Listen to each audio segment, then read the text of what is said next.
Good morning mga kabahay. So, update muna tayo dito sa ginagawa natin na backhoe project. Yan. Meron nga pala tayong bagong recruit, semi-mason. Hindi pala. Okay, online mason. Meron tayong bagong recruit. Bagong promote na si Poroy. Online mason daw siya eh. Online mason! Online mason. Sapa-sapa! Sapa-sapa. Yun, so kapon nag-start na yung yung asinta, nabusan na rin yung mga pundasyon ng poste. So bali hanggang doon sa level ng ng ground. Pag-asinta na kahapon, ngayon pinagpapatuloy na lang. Hindi tayo nag-vlog kahapon kasi wala naman masyadong pa dito ganap, no. Pero abangan niyo yung gagawin natin sa Hindi maganda 'yon, yung kila Ma'am May, no. Gagawin natin yung loob na parang ba 'yon? Parang bar, cafe. Parang gano'n. Basicin natin yung basicin. Okay, basicin doon ni Poroy yan. Kaya, pang malakasan yung mga finish na gagawin natin doon, no? Abang-abangan nyo yun, mga kabahay. Tsaka, sa nga pala, anong araw ngayon? Ang araw ng Biyernes ngayon, no? Friday. Abangan nyo yung... Wala pa. Sabado pa yung sweldo. Ibig sabihin, abangan nila yung yung laban natin. Di ba may laban tayo, Poroy? May laban nga pala Miss Sunday. Battle of the Taksil. Battle of the senior citizen versus senior versus junior. No? Maglalaro daw, may naghamon sa amin eh. Hinamon kami ng mga senior citizen, basketball daw sa Sunday. Rematwa. Rematwa.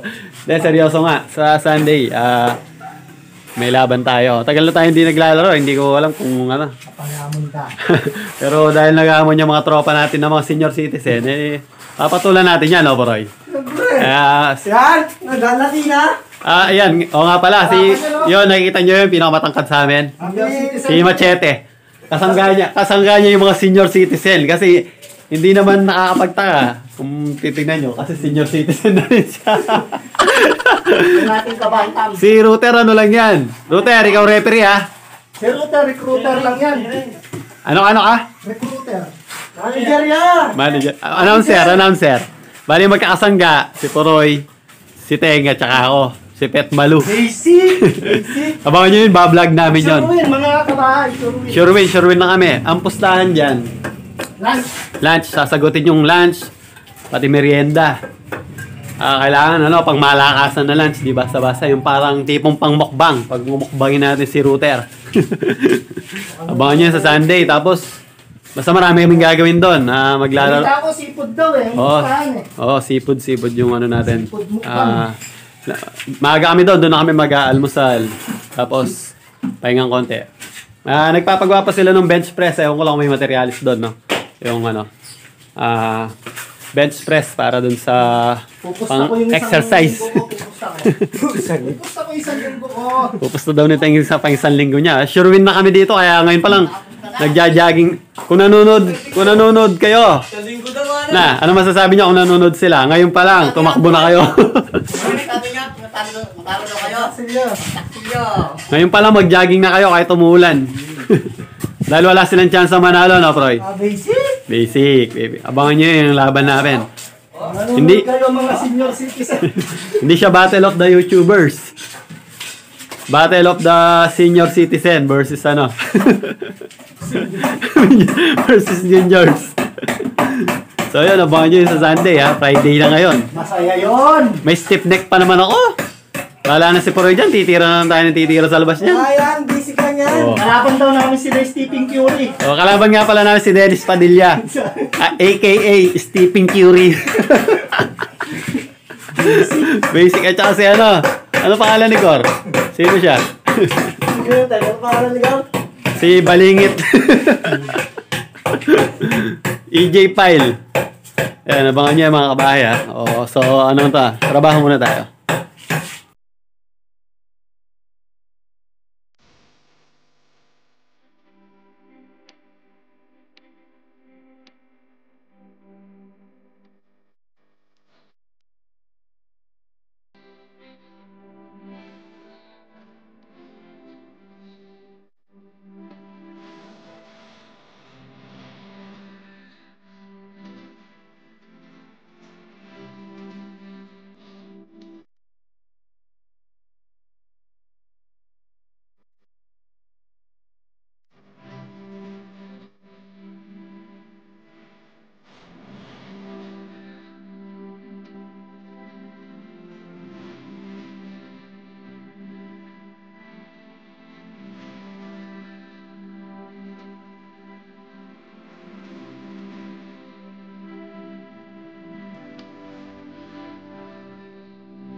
Yan, so bali pagpatuloy natin yung ginagawa natin dito sa backup project natin mga kabayan. No? Kahapon nga pala, bumuhos yung napalakas na ulan. Mga alas 4 yun, no, Teng?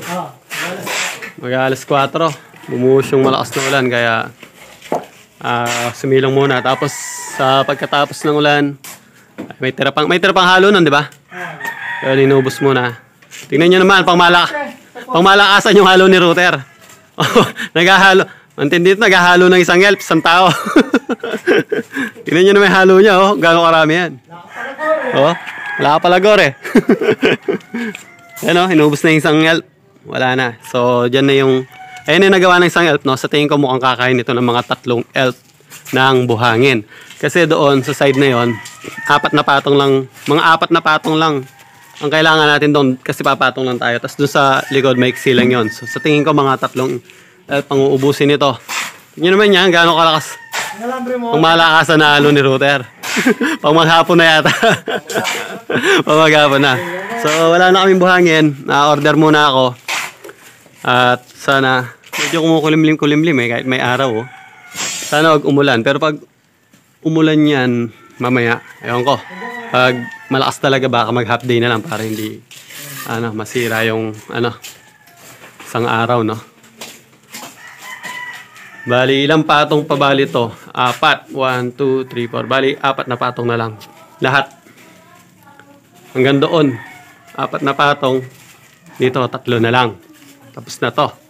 Tapos, gagawa tayo ng forma. Formahan na natin yan. So, araw ng Sabado ngayon. Bukas sana hindi umulan, no, Proy? May laban. Abangan nila yung ano. Abangan nyo yung laban namin bukas. Battle of the Senior Citizens. At saka at saka juniors. Yan, magbabasketball daw kami bukas. Abangan nyo yung mga kabahay. Yan, pero mamaya pagka tumawag si Greg, yung ating si Master Greg, yung ating electrician, maglilinis kami ng aircon doon sa Diaka. Pero pag dito tumawag, stay lang tayo dito. Tayin-tayin natin kung available siya ngayon. Sabi niya ngayon eh. Hindi kami natuloy nung isang araw. Yan na kanyang tibalatan kayo ko eh. Patatas o kaya sa sayoti. Baka mamaya bibili na rin natin yung yung PVC na D4, pero ayokong bumili rito eh. Magta-tricycle na lang ako. Punta ako ng bandang Angeles dun sa suki natin na hardware doon. Mas mura doon, no? Ayoko dito, masyadong mahal. Para yun naman dito sa mga main drain dito. Yan, no? Yung pinutol natin. Palabas doon sa kanal. Bibili tayo ng D4 kasi yung dating gamit is D3 lang, no? Mabubulunan to pagka talagang mas pronto sa sa pagbabara. No, after namin doon dito mag-start na kami. Ihuli namin yung doon makalat kasi eh. Kailangan mapatag muna natin yung doon. So, doon tayo bibili kasi malaking diferensya dito. Yung mga hardware dito mahal, napakamahal. Pero yun yung kung alam nyo lang na itong Porac is dito yung talagang pinakamalaking kwarihan, alam ko, sa buong Luzon. Itong Porac ang pinakamalaking kwarihan talaga dahil kung matatandaan nyo yung pumutok yung Pinatubo, di ba? Dito lahat bumagsak, umagos yung lahar, yung buhangin na galing sa Mount Pinatubo, sa bulkan ng Pinatubo. Pero kahit ganon na nandito tayo sa Porac, napakamahal ng buhangin dito. Yung isang elf is 2,000 pesos. Samantalang doon sa amin sa Dauma, Balacat, nasa mga around, nung ginagawa namin yung bahay ni Kuya last year, is 1,000 lang. Ngayon sabihin na natin na mga nasa 1,200 na. Pero dito mas grabe, 2,000. Kung pwede lang umorder doon sa Mabalacat, doon na ako umorder. Kaso hindi i-deliver dito, malayo. Pero samantalang ang mga buhangin doon galing din dito sa aquarium dito sa Porac, no? Kahit yung buhangin ng mga sa Manila, galing din po ng yan, ng Porac yan. At sa mga karatig na mga lugar tulad ng Bataan o Olongapo. Yan, dito nanggagaling dito ang pinakamalaking kwarihan. Pero hindi ko maintindihan bakit napakamahal. Tinanong ko yung hardware. Sabi daw dahil daw sa mga taxes daw nila na pinatong nung kanilang mayor yata yung sinabi niya sa akin. Parang mas mataas daw. Ayun. Yun lang din natin maintindihan bakit mas mataas ang patong ng taxes nila dito. Dito nga sila kumukuha ng buhangin, di ba? At ang buhangin nandyan lang naman. Galing lang naman yan sa pinatubo. Kaya, hindi lang yun, pati yung mga ibang materialis pa, mahal din dito. Kaya yung PVC, bibili tayo doon sa suki natin. Halimbawa dito kung 700 ang isa ng PVC doon, dito magiging 800 plus. So, 100 plus, sayang, di ba? So, magta-tricycle siguro ako mamaya. Doon ako hahanap ng PVC mga kabahay. So, update ko kayo ulit mamaya. Patayin muna natin video natin. Woo! Kumukulimlim na naman mga kabahay. Mamit-amit. Nagbabadya ang update, Poroy. Hey, good! Ano na, 11:35 ang oras. Mga bata, tuwan-tuwa yung mga bata, nakalabas sila. Kasi yung bunso ko, si Kuya Bulig. Tapos yun yung panganay ni Teng, ni Pet Malu TV. Ay, Sen! Hello ka, hello. Hello. Hello mga kabahay, sabihin mo. Hello mga kabahan. Yung anak ni Teng na yung panganay niya. Ilang taong ka na? Ay, Sen? 6. Yan. Pamangking ko yan. Anak ni, yan. Ito naman yung panganay ko. Si Ibulig. Hello ka, Ibulig. Naglalaro sila, no? Sabihin mo, subscribe nila si Papa mo. Please subscribe. Sabihin mo, Pet Malu TV. And click the bell. Kay Papa mo. Kay Papa. Pet Malu TV. TV. Yan, galing. Future vlogger na yung pamangking ko. Tingnan ko. Nasira yung, nasira. Ito yung Bibili tayo mamaya. meron Ano yan? Support lang yan. Sige, cut mo na yan. So, bali lang patong na lang yan. Isa, no? Last patong yan. Isa, no? So, ito last patong na lang to. Okay na to. Okay na to. Tapos ito, dalawa. Ayan. Matatapos to ngayon. 2 patong na lang. Huwag lang uulan. Bago umulan, hopefully. After nito, doon na kami sa likod. Poporma naman to para mabusan. Pakita ko nga pala sa inyo yung ginawa kong yung gimbal o phone stabilizer gimbal. Ito. Mahal kasi nito eh. Nagtingin ako sa tawag nito. Kailangan, ayusin ko Nagtingin ako sa Lazada. Napakamahal. Nakita tayo ng mga nagre-range sila ng mga 2,000 pesos. Kaya gumawa na lang tayo. Ito yung stabilizer gimbal na ginawa natin. Yan, made of PVC plastic. At yung phone holder, galing yan sa tripod ko. At saka 3 bearing. And mga elbow. Gumamit rin tayo ng end cap para maporma. At pag in-sprayan na natin to ng ng black. Maangas na to. Hindi na magmumukhang DIY yan. Tingnan nyo. Nananatiling stabilize o steady ang ating camera. Hindi siya gaano malikot, no? Kahit umikot-ikot pa yung kahit gumalaw-galaw ng konting kamay mo. Yan. Up and down. Nagpe-play lang siya. Kaya hindi siya gaano malikot. Tingnan nyo. Yan, pwede rin itong iikot ng ganito. Yan, pwede rin siya nakayikot ng ganyan. Diba? Side. Pwede rin nakaganyan. Pagka ganito ang banat. Ganyan. Diba? Medyo malikot lang ako kasi may aawak ko yung camera. Hindi nakalagay dyan. Yan, no? So, pwede nyo itong gayahin kung gusto nyo. Pakita ko sa inyo paano kung ginawa. Pero hindi pa no? Hindi pa totally tapos. Ngayon kung gusto nyo mas stabilize, kaya nilagyan ko ito ng takip. Pwede siya lagyan ng weights sa loob. Ang plano ko lagyan siya ng weights. Para syempre yung hila ng gravity, pag mas mabigat, mas stabilize yung inyong phone. Both ways, no? Gumagalaw siya. Yung up and down niya, at yung left and right niya. Both ways naman. Ano yan? Meron siyang bearing. So, yung pakita ko sa inyo. Kalagyan natin. Dito tayo. Actually, kulang ako sa materialis eh. Dito lang ako sa mga hardware sa malapit. Kailangan ko talaga number 4 o 4 inches nito. 3 lang to eh. Dito para dito. So, tinusok ko muna itong tech screw, no? Para may pakita ko lang sa inyo. So, bali ganito ko siya ginawa. Ito, galing ito dun sa tripod, Gorilla Pad natin. Itong phone holder tawag dito. So, bumutas ako rito sa T. Hindi ko na napakita kanina. Bumutas ako dito sa T ng hole. Tapos, naglagay ako ng screw na kasize niya. Ay, bolt pala. Ipinasok ko dito, syempre, nung wala pa to. Ipinasok ko doon yung bolt. Nilock ko ito.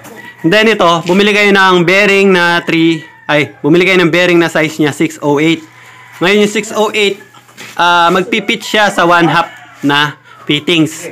Itong T natin is 1/2, no? 1/2 yung T. Pero, hindi siya papasok basta-basta. Masikip siya. So, ang gawin nyo, initin nyo. Ang sekreto doon, initin nyo yung PVC. Pag mainit na, tsaka nyo ipasok. At pag napasok nyo, ididiinan nyo siya sa flat surface ng ganyan. Para lapat na lapat. So, yun, pumasok na siya. Bali, ganyan yung assembly niya. Ayan, no? Tapos may end cap doon. Ito naman, PVC. Ang gusto ko sana flat bar, no? Para mas matibay. Wala kasi akong makita kung ano lang available rito. So, kumuha ako ng rito, nag-cut ako galing dito sa PVC. Then, ininit ko sa stove.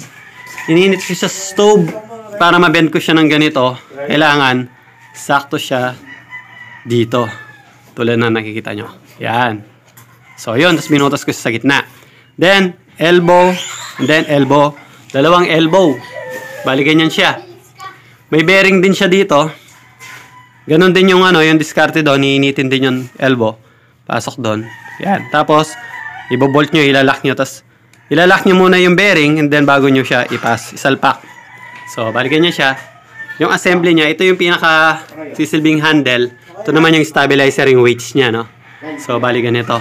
Ganito ang forma niyan. Sir, kuhanan mo nga ako. Nahirapan ako. Yan, tinawag natin kay router, no? Ang hirap eh.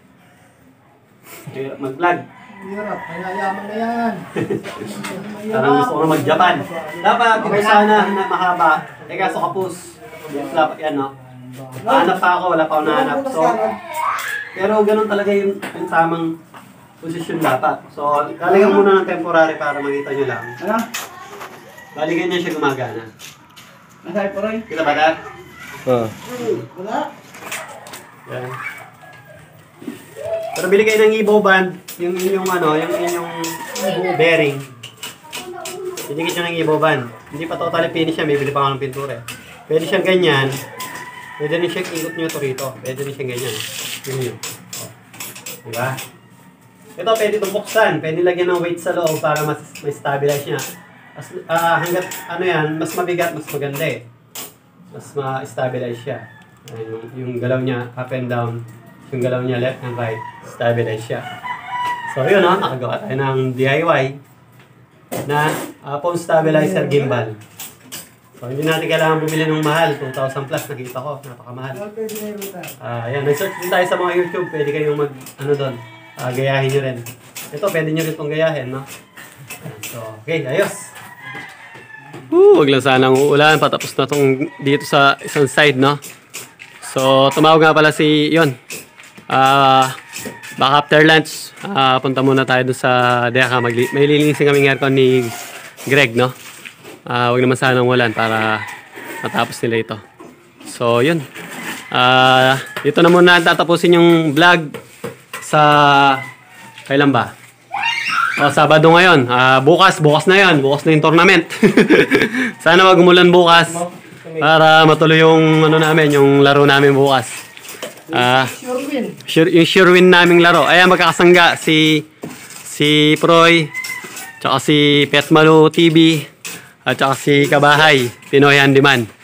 Yung mga senior naman, ayan si Paring Arnold.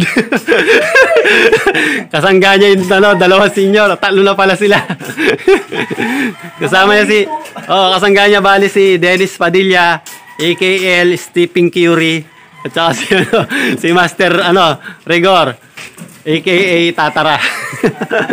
Abangan niyo yung mga kabayan. So shoutout sa mga viewers natin, sa mga sumusuporta sa channel natin, at supportahan niyo rin si Kapetmalo TV.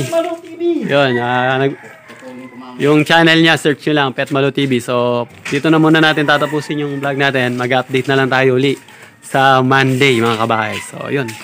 Ayos.